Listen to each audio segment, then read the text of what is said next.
Episode 62 of the podcast. This week we're talking about the importance of having a working knowledge of other dog professions. Learning about how dogs are handled in veterinary settings, grooming settings, and training settings will help you find like-minded professionals to help you with your customers.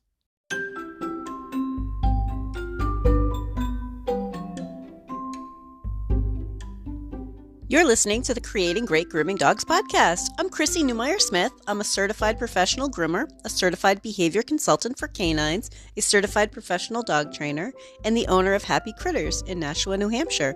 And this, my friends and colleagues, is the podcast where grooming and training meet. I found some inspiration this week in a very unlikely place. So we often are talking about communicating to owners, communicating to the dogs, communicating to other professionals. And this really inspired me. It's going to sound off topic, but I assure you, just stick with me. But I was watching a design competition show, and these designers are fabulous at what they do. And they had an assignment that was to redo a restaurant. So the owners of the restaurant, who are also great at what they do, need the designers to create a really nice space. And I'm watching because I love design shows. So what happens is that the restaurant people, the restaurant owners, know great food, and the designers know great design. And so sometimes that came out really good, and sometimes it didn't. There was one point where the judges are going through and they're looking at the design, like, wow, that's beautiful. But then they looked closer and they sat down, and sitting down, they realized these chairs aren't comfortable. The functionality of this space was amiss. It wasn't really what a customer would want, because the real goal is to have a customer want to sit down in there and enjoy a good meal, enjoy the good food, and enjoy the design. And then another restaurant that another group had done, of course it's a competition show, their restaurant, the tables were pushed really close together. And I'm looking at that thinking, as a person who goes into restaurants, I would kind of wonder if I could fit in between those tables, or if I'd have to ask a stranger near me if they could get up and let me up off the bench seat. So another case of a designer with a gorgeous design, a restaurant owner with great food, but a functional space and that wasn't functioning right. So one of the judges said, are wait staff going to be able to walk around through here? Are they going to be able to, if everyone's in these chairs and these chairs are pulled out, are they going to be able to walk through this?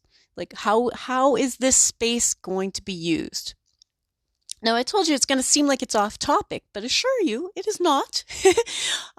How often are trainers designing a really great behavior, and groomers are saying, hey, we want dogs with good behavior, but we're just not hitting the target. We're missing it. Somewhere in between, we've kind of forgotten about our customers, who are our owners and our dogs. And I do refer to my dogs as my customers too. My sister thinks it's kind of funny that I'll say, well, my customer's Sparky. She's like, really? Your customer? Yes, he's my customer too. He's part of what I have to design my plans for. So, your grooming setup has to be able to function. As groomers, we're really familiar with that. As trainers, we're really familiar with behavior and behavior change. But do we always think as customers? And do we always think from the animal's point of view, from the human customer point of view, or from the animal point of view? To give you another example, I used to be a vet tech. When I bring my own dogs into the vet's office, sometimes I find myself being very much the clueless customer. Because it's interesting when it's your own dog. When it's your own pet, suddenly you're like, can't you just I don't know, what do you think he needs? But we all kind of have to know a little bit about each of the fields to be able to communicate to each other. or we need to know who we can talk to. Because in the example of the design show, these contestants know design. These restaurant owners need design. They need to attract customers to their restaurant. They don't know the design part. They had tried on their own. I mean, certainly they had a functioning restaurant, but they weren't particularly pretty, so they got on this design show to see if they could get it really polished and attract new customers. So each group needs the other one. And a customer might not know what makes a restaurant great, or know how to make good food, or know how to do good design, but a customer knows what they like. So we need to think about our customers too. Now, I want all of us as animal professionals, so those of you who aren't, there are plenty of dog owners listening, but for those of you who aren't, professionals, I want all of our professionals to be able to talk to each other and communicate to each other. Like, if you need somebody to help with training and you contact a trainer, if you need somebody to help with, you are a trainer with a dog that you're working with who isn't good for nail trims or something, you want to be able to talk to a groomer who is willing to be on board with what you're working on.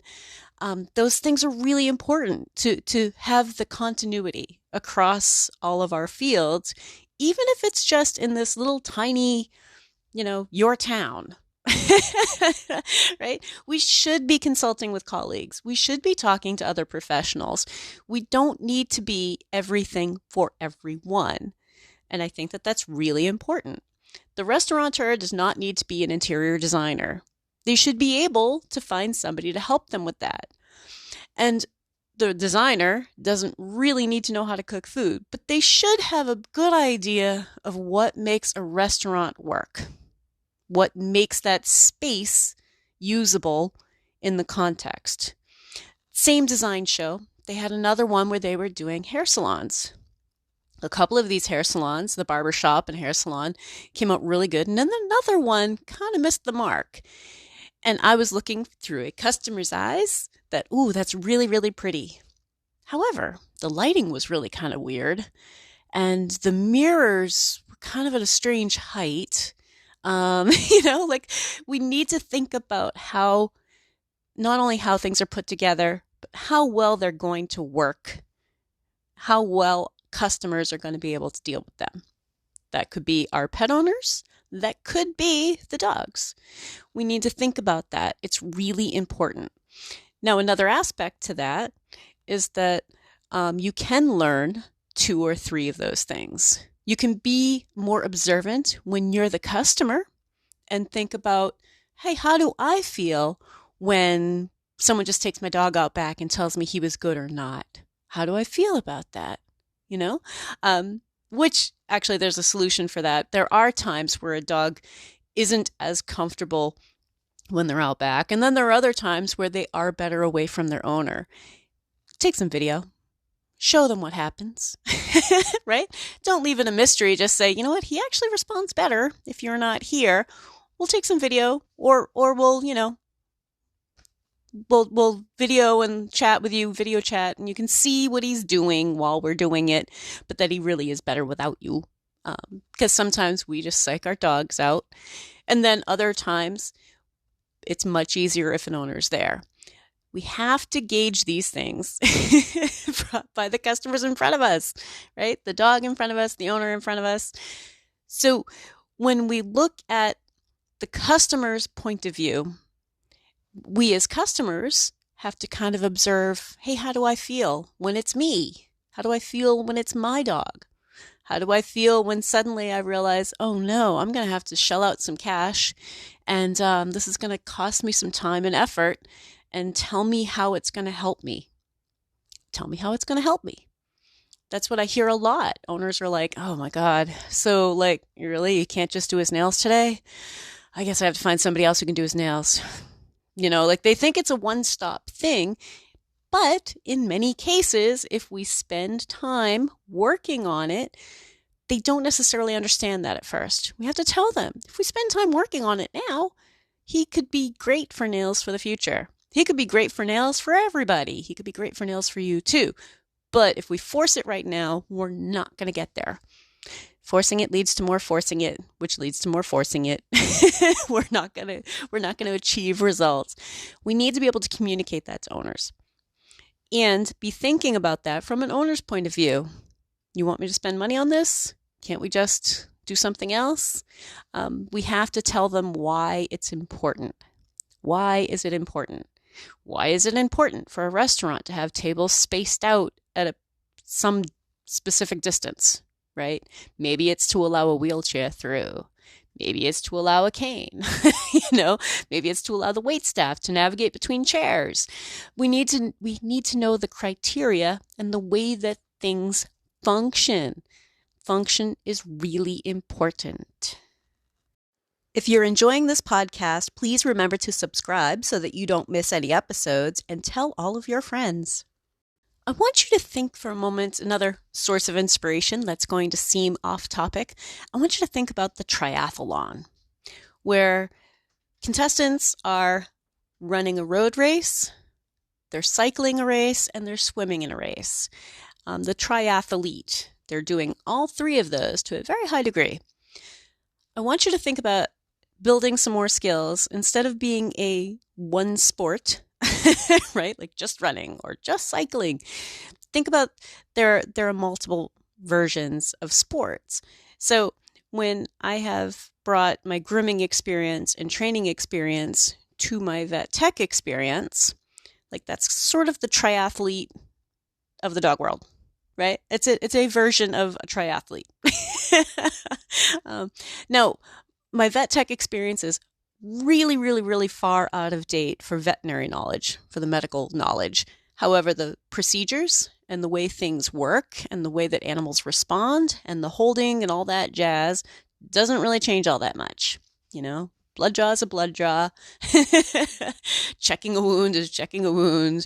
But to understand how things work in a veterinary setting and how things work in a grooming setting and how things work in a behavior setting, behavior change and training, that gives a much more informed opinion when you're watching things happening. And I'm not asking everyone here to become a triathlete in the animal world, right? But spending time learning about those two other fields, even if it's just observing those two other fields, will help us all be much more well-rounded. It'll help us to help our mutual customers. One of the things I heard recently, I was talking to a groomer who said that she had reached out to some trainers about some of the grooming customers that she had, and these dogs are having issues, and the trainer's like, I'm not going to buy a grooming table. And I thought, wow. As a trainer, your customers need your help, or potential customers. There are people who are desirous of having a dog get some training to be good for grooming. And that's a benefit to the trainer. Seriously, if you're a trainer out there and you're a little bit worried, we can teach you about what we need on a grooming table. But the grooming table itself, spend $100 and get a grooming table, right? You can contact, a couple of dog groups and find out like, hey, does anybody have an old fold-up grooming table sitting around someplace? You don't need to spend the $2,000 to get the hydraulic, electric, big, gorgeous table. Just get a folding grooming table, something with an appropriate surface. If you really want to, use an old coffee table and hot glue a yoga mat to the top. But think about the fact that customers have a need. And if a groomer is trying to send people to a trainer, be the trainer who does it, right? Be the trainer that the groomer's like, hey, perfect. We finally found someone who's going to help us with this issue. This issue is really important to dog owners. This is a big, important thing for most dog owners because so many dogs require professional grooming or should get professional grooming. Some people will try it at home, and that's good, but most of them are going to, at some point, be groomed by a professional.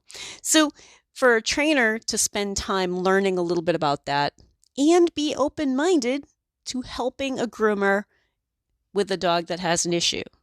right? Now, trainers, you might be working with a dog who has an issue and then trying to figure out, who can I send this dog to who isn't going to undo what I just worked on? So when I'm a trainer and I'm trying to work on something, if I send that dog to their vet, I need to know that the vet isn't going to say, that's ridiculous. Some freaking trainer told you how to do that. She's overreacting. Let's just get 4 people on this dog, hold him down and get his nails done and undo everything I just worked on. Because it happens, right? We need to start thinking about all these other fields, right? If you work at a vet's office and a trainer has said something or a groomer has said something, you know what? Assume that they've said it. Ask who it was. See if you can talk to them. Find out more about what's going on. Because you know what? We're professionals too. All of us are professionals. We just have different aspects, different sports, if you will. So we want to interact with each other. I want a vet's office to say, oh, okay, so you guys are working on nails and you're trying to keep him at a point where he's calm and not push him too far. Oh, okay, this isn't an emergency. We can work with that. Or maybe it is an emergency, and they're only going to do the one nail that cracked, right? I want us all to be talking to each other. Now, if an owner gives us some crazy story, because we know owners do that. Sorry to the owners who are listening right now, but we know sometimes owners are like, oh no, she told us everything's fine. She told us this, They said he's not contagious. And then you find out from another professional, oh, that's not what I said at all. So we can't just necessarily take our owner's word for it. But we can say, oh, well, tell me more about what they said to you. Let me just, send a quick email or give them a call and find out what the real story is so that we can all be on board, all of us working together to help this particular dog. I will say there have been times as a vet tech where I was looking going, oh my God, why would a groomer have done this?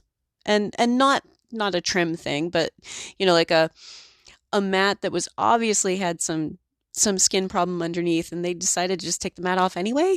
Like, let the vet do that. There are times where we overstep, we kind of cross out of our lane. We need to get back in our lane, right? So all of our fields do this to each other, and we don't mean to. That's really important to know too. We don't mean to. We don't mean to overstep into somebody else's territory or to assume or to, undo someone else's work. That's not what people are trying to do. But the more we talk to each other and the more we learn about everybody else's job, the better we'll be. The better we'll be at it, right? So this week, I kind of want you thinking about that. I want you to be thinking that if we spend time learning about those other fields and how the dogs are interacting with those professionals and what the dogs are learning or need to learn about, then we just become more well-rounded. And we also start learning how to spot the professionals that are like-minded to us. Because like-minded professionals are important. There are some trainers in my area that I do not want to deal with. And I don't mean that in a mean way, but, I don't want to send my customer to the guy who uses a tennis racket to keep dogs away from him. True story. Not kidding. I don't want to send anybody to that guy.